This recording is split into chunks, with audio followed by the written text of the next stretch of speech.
on court, but this is one of the biggest crowds we've seen stay this late to see a player play. So what does it mean to have this following, especially at this time of night, especially with it being cold? Match halted. Eala's mid-game breakdown changes tennis forever. Coco Gauff left speechless. Stop whatever you are doing right now. Grab some tissues, lock your eyes on the screen, and do not even think about scrolling away, because what just happened at the Dubai Championships is going down as one of the most unbelievable, heart-stopping, tear-jerking, and soul-shaking moments in the entire history of professional sports. We are talking about a moment that transcends rankings, prize money, endorsements, and Grand Slam glory.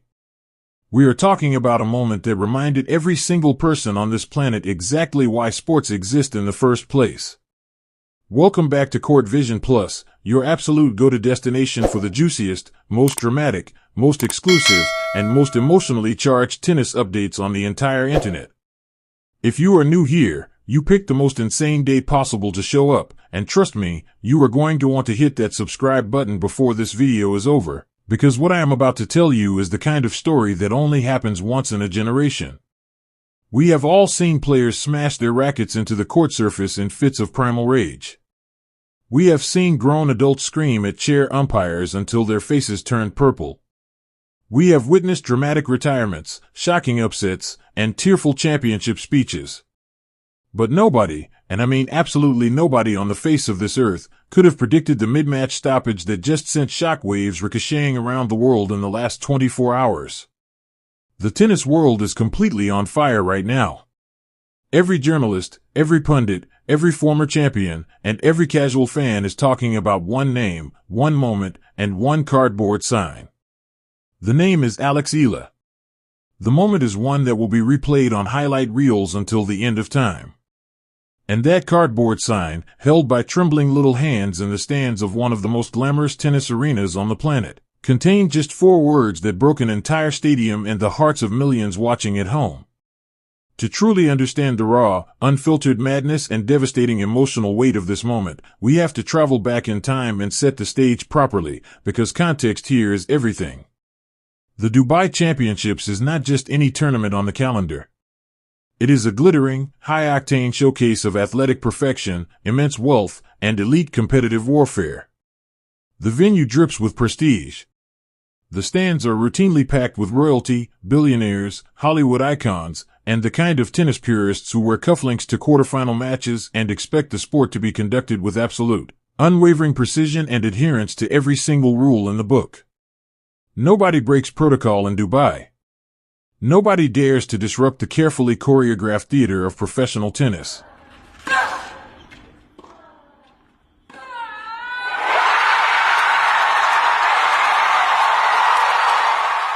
Until now. The tension inside the stadium that day was so thick you could have reached out and grabbed a fistful of it from the air. Eala, the sensational, electrifying prodigy from the Philippines, was already locked in the battle of her young professional life. Standing across the net was none other than Coco Gauff, the reigning queen of the hard courts and one of the most ferociously talented players to pick up a racket in the last decade. Gauff was absolutely dialed in, firing lightning-fast serves that cracked like gunshots off the court surface, and delivering crushing ground strokes with the force and precision of a seasoned assassin. She was everywhere, covering the court like a force of nature, and pushing Eala to the absolute outermost limits of her physical and mental endurance. Eala, for her part, was putting on a clinic in sheer heart and determination. She was clawing, scrambling, retrieving every seemingly impossible shot, and refusing to give Gauff an inch. Her sneakers were squeaking aggressively against the hard surface as she launched herself from side to side. The crowd was electric, on the very edge of their seats, watching one of the most gripping baseline exchanges the tournament had produced all week. The ball was rocketing back and forth with the kind of breathtaking pace that makes even the most jaded tennis veteran lean forward in their chair and hold their breath. This was championship tennis at its most savage and most beautiful. And then, in the middle of what should have been one of the most important points of the match, in the middle of a brutal cross-court rally that had the entire stadium holding its collective breath, something completely and utterly unscripted occurred. Gauff launched a devastating forehand down the line, a shot that seemed to be headed for the corner with murderous intent. But Eala did not swing. She did not lunge. She did not do anything that a professional tennis player is supposed to do when a ball is hurtling toward them at 90 miles an hour. She simply froze. The ball flew past her completely untouched and bounced harmlessly off the backstop. In professional tennis, you simply do not stop a live point. It is a fundamental violation of the game, and depending on the severity, the umpire is absolutely within their rights to hand out an immediate warning, deduct a point, or in the most extreme cases, consider a default. But in that frozen split second, the rulebook of professional tennis ceased to exist for Alex Eala. Without a single word to the chair umpire high above in his throne. Without so much as a glance at her coaching box. Without any kind of acknowledgement to a completely bewildered Coco Gauff, Eala suddenly, instinctively, and with total abandonment of every professional protocol she had ever been taught, sprinted directly toward the side of the court. The entire stadium fell into a stunned, breathless, almost cathedral-like silence. You could have genuinely heard a pin drop in that massive, packed arena.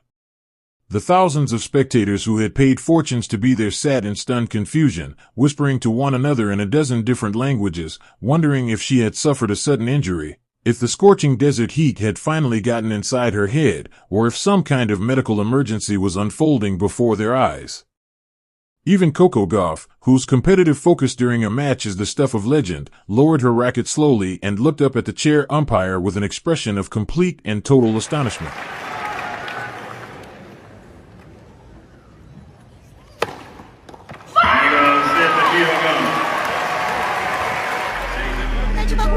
She spread her arms wide, as if to say, "Somebody please explain what is happening right now." But no explanation was immediately forthcoming. Because Eala was not heading toward a physio. She was not retreating to her bench. She was not requesting a bathroom break or a coaching consultation.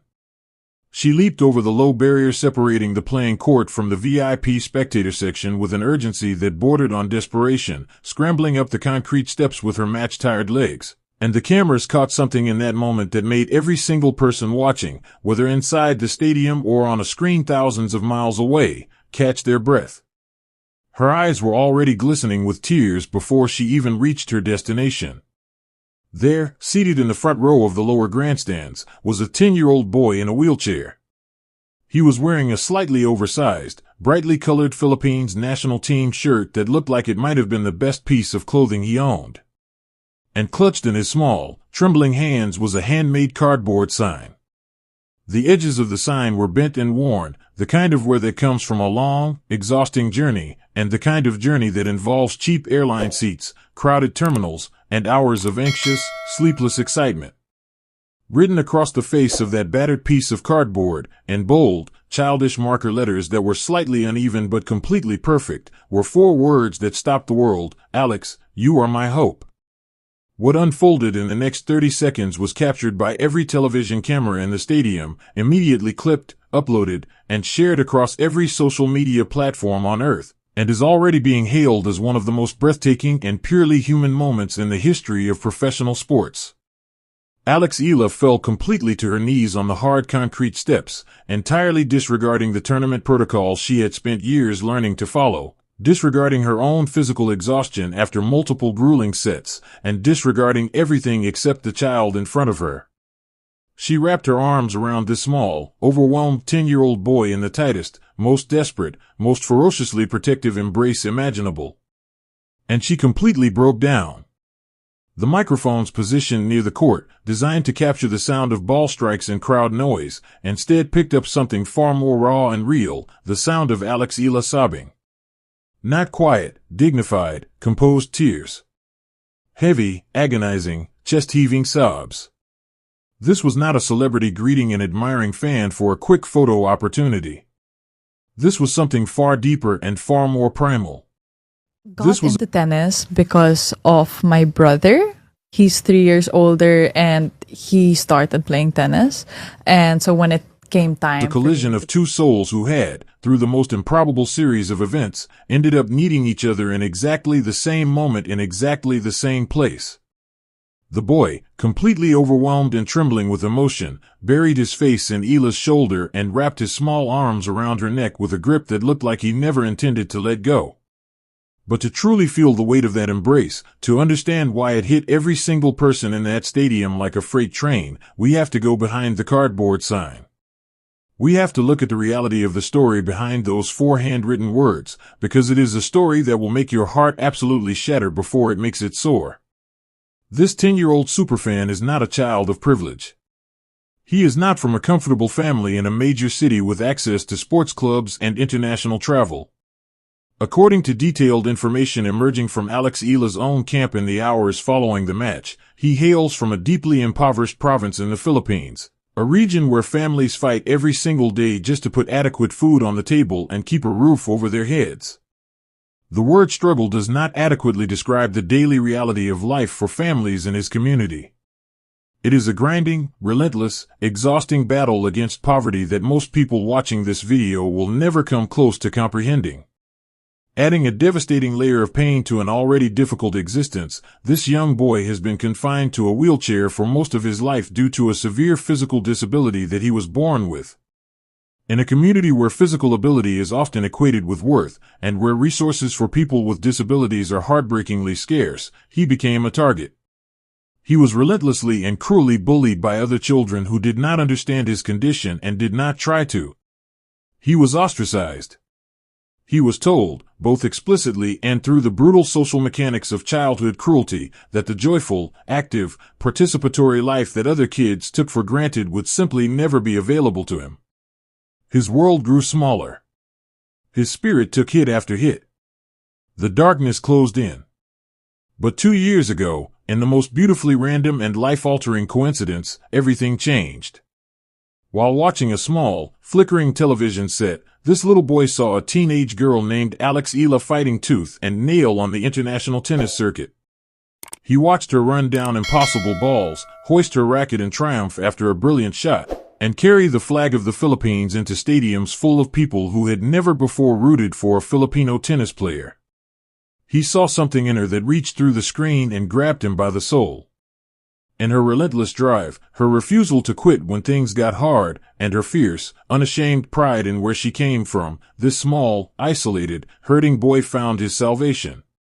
He found a reason to smile on the days when smiling felt impossible. He found, in the truest and most powerful sense of the word, his hero. In a revelation that has left the entire tennis world completely staggered, Eala later disclosed the secret history she shared with this young fan. A history that nobody outside her inner circle had known about until this moment. Ahead a bit, to Abu Dhabi. Obviously, I think you're going to play there next. You've been given a wild card. Also given a wild card, as announced, was Janice Chen. You're both players sort of leading in Southeast Asia. 2 years ago, this boy had managed to send her a direct message on social media. In that message, written in the halting, earnest, heartbreaking prose of a child trying to articulate pain too big for his years, he poured his heart out completely. He told her that his body hurt every day. He told her that the other kids were cruel. He told her that some days, the world felt so dark and so heavy that he did not know how to keep going. But he also told her something extraordinary. He told her that whenever he watched her play, whenever he saw her hit that phenomenal left-handed forehand and throw her fist in the air and scream with the joy of someone who has just proven every doubter wrong, he completely forgot his pain. He forgot the bullies. He forgot the loneliness. He forgot the wheelchair. He told her that she made him feel strong, and that because of her, he believed that maybe, just maybe, someone like him could still matter in this world. Alex Eala had carried that message with her every single day for 2 years. She had read it during grinding, exhausting training sessions at the Rafael Nadal Academy in Spain, sessions where her muscles burned so badly she wanted to stop but refused. She had thought about it during lonely, anonymous nights in hotel rooms in cities she barely knew, missing her family back in the Philippines and wondering if all the sacrifice was worth it. She had pulled it out in her memory during the matches where she was down a set and a break and the easiest thing in the world would have been to walk off the court. That message from a 10-year-old boy in a wheelchair had been, in the most literal and profound way, fuel for her fire. And now, against odds so astronomical they defy rational calculation, that boy's family had made the most sacrificial decision imaginable. They had scraped together every peso they could find, likely borrowing from relatives, from neighbors, from entire communities, to purchase the cheapest possible plane tickets to Dubai, just so their son could breathe the same air as his hero.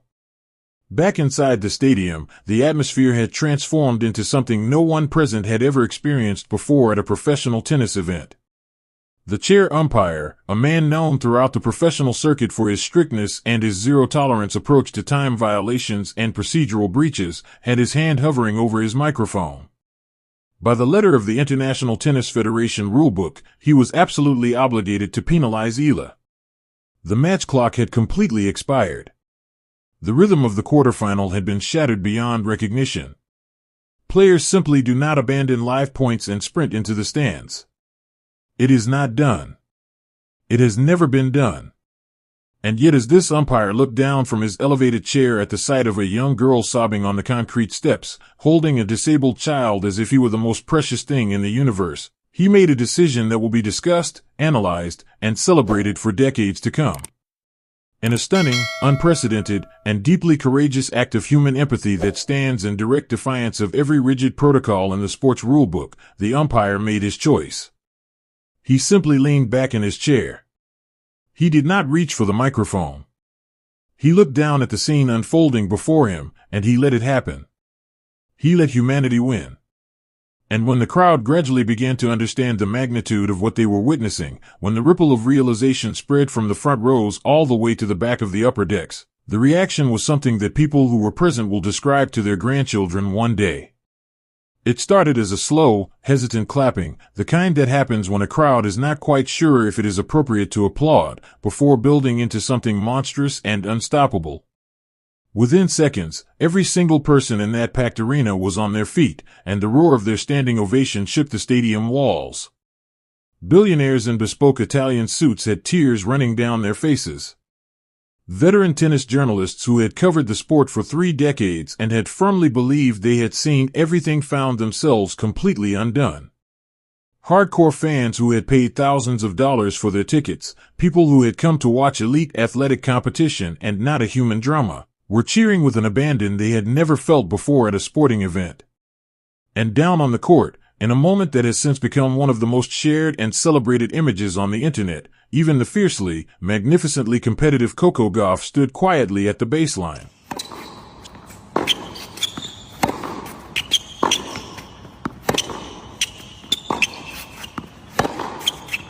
She was not frustrated.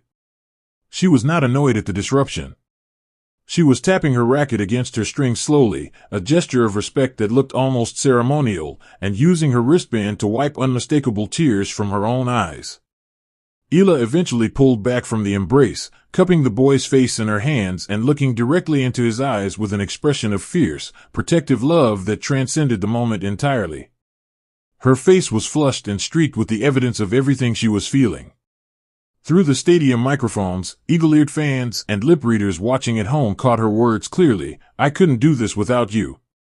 You are my hope, too." She pressed her lips to his forehead in a kiss that looked like a solemn promise. Then she stood up, squared her shoulders, wiped her face with the back of a trembling hand, and walked back onto the court. She apologized quietly to Gauff and to the umpire, though neither of them looked anything other than profoundly moved. The match resumed. But nothing about the atmosphere in that stadium was the same. Something fundamental and irreversible had shifted in the air. The post-match press conference was a scene that no veteran tennis journalist covering the event could have prepared for. The room was crammed shoulder to shoulder with reporters who had completely abandoned their prepared questions about serving percentages, breakpoint conversion rates, and match strategy. Every single person in that room wanted to know about the boy in the wheelchair. When Eala finally walked through the door, still wearing her sweat-soaked match gear, the room fell into a silence so total it was almost reverent. She sat down at the table, looked out at the sea of cameras and recorders and expectant faces, and took a deep, shaky breath. And what she said next crashed over the sporting world like a wave no one had seen coming. Eala did not just play a tennis match in Dubai. She did not just stop a point and hug a fan and make a generous donation announcement. She started a movement.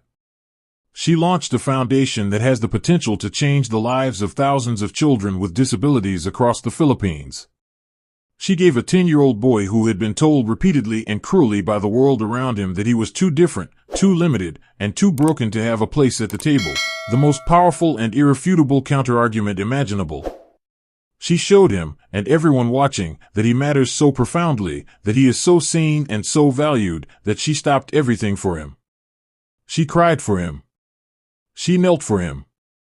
And she is going to build something lasting and real in his honor, something that will carry his story forward long after the viral moment has faded from social media feeds and the cameras have moved on to the next big story. She redefined, in the space of 30 seconds on a concrete staircase in the desert city of Dubai, what it actually means to be a champion in the modern era. A champion is not simply the person who wins the most matches or accumulates the most trophies or earns the most prize money or collects the most endorsement deals. A champion is the person who understands, bone deep and without needing to be reminded, that their platform is not a reward. It is a responsibility. It is a tool of extraordinary power. We call you guys Filipinos or Filiprimos! Oh, how nice! It's so cute. That's so cute! I love that. Oi, Brazil? It is a gift that can be pointed at the suffering and loneliness of the world and used, intentionally and consistently, to lift people up. Eala has always understood this. You could see it in the way she carried herself after her very first professional victories. You could hear it in the interviews where she always came back to the people back home in the Philippines. And now the entire world understands it too, because she showed them in a way that no speech, no press conference, no social media post could ever have done as powerfully or as permanently. We are going to be tracking every single development in this extraordinary, still unfolding story with the obsessive, relentless, around-the-clock dedication that you have come to expect from Court Vision Plus. We will bring you updates on the new foundation, including when it officially launches, how the money is being allocated, and which corporate partners are signing on. We will follow the incredible journey of the young ambassador, because that boy's story is far from over and we intend to be there for every chapter of it. We will track the flood of player and celebrity support that continues to pour in from every corner of the tennis world. And we will be ringside, as always, for every moment of Eala's continued rise through the rankings toward what is looking, more and more with every passing week, like an inevitable Grand Slam destiny. This is the beginning of something enormous. History is being written in real time. And you are watching it unfold right here, right now, on Court Vision Plus. Remember where you heard it first, family. And remember the name of that little boy who flew across an ocean with a piece of cardboard and 4 words and accidentally changed the world. Because that is the kind of story that lasts forever. If this story hit you in the heart the way it hit every single one of us in the studio today, and I know it did, because how could it not, then please, right now, hit that like button. Not for us. Hit it for Eala. Hit it for every child in the Philippines who is about to have a brand new reason to believe that their dreams are possible. Hit it for the 10-year-old boy in the wheelchair who held up his sign and never once stopped believing that his hero would look up and see it. Drop a comment below and tell us exactly what you felt when you watched her drop that racket and sprint into the stands. What went through your mind? Where were you when you first saw this clip? Have you ever, in any sport, in any stadium, in any moment in your entire life as a fan, witnessed something as purely human and overwhelmingly emotional as this? We want to read every single one of your responses, your reactions, your stories, because that conversation is what this community was built for. And if you want to stay locked in on every dramatic, exclusive, heart-stopping, game-changing story from the world of professional tennis as it happens in real time, then smash that subscribe button right now and ring the notification bell so you never miss a single update. Court Vision Plus is here, every single day, bringing you the heart, the heat, and the complete vision of this magnificent, beautiful, and sometimes overwhelmingly human game. Until next time, keep your eyes on the court, keep your heart open, and always remember that sometimes the most important shots are the ones you never take.